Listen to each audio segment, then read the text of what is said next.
Phil Ochs cared. He cared about justice. He didn't like to see suffering.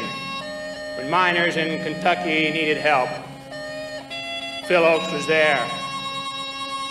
When a hurricane struck Florida, Phil tried to help those who survived and needed help. All through the civil rights days, the noblest quest of the American people in our time, the quest for equality, Phil sang and inspired us.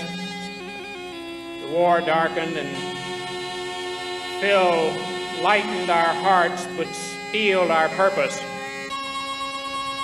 Phil needed help at the end. As a friend, I knew that. I tried to help him, but you and I have to ask ourselves this. How is it that such a driven person, Phil was a poet of the first order. He was a genius, a caring, loving, giving person. How is it that a person with all those qualities couldn't find the help he needed in America? Let's ask ourselves that. We need to answer it.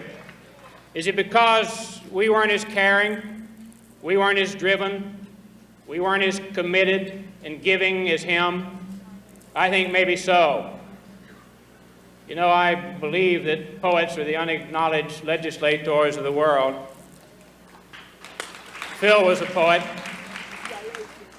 Phil wasn't embarrassed to recite Emily Dickinson. He loved a poem that she wrote called "I Cannot Live With You."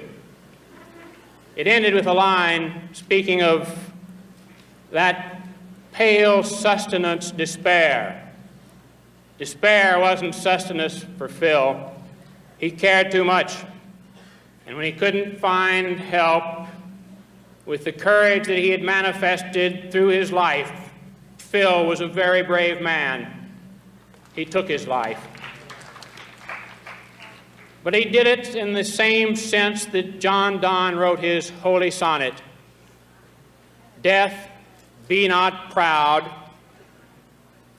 Though some may say thou art fearsome and mighty, it is not so.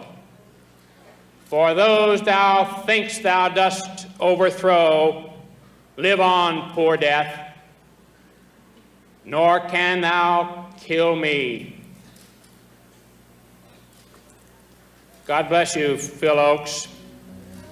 Earth, receive an honored guest. Our friend Phil Ochs is laid to rest. But if we have the vision and the courage and the compassion, his dream and his song will live in us.